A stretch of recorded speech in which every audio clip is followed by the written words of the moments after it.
दे रे पुरवाना कवना दिशा में जाना रहेले कवना दिशा में जाना रहेले हमके बता दे रे पुरवाना कवना दिशा में जाना रहेले कवना दिशा में जाना रहेले रूसो बबाली रोवे कान बाली सुरहो सिंगार के कहेले हमके बता दे रे पुरवा कवना दिशा में जाना रहेले कवना दिशा में जाना रहेले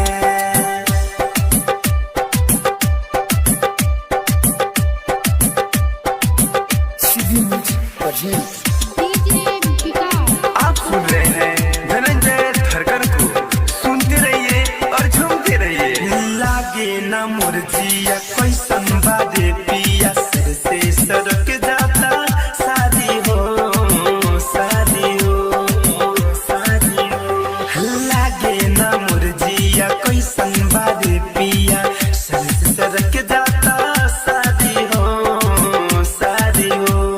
सूती से जिया गोरे लसरिया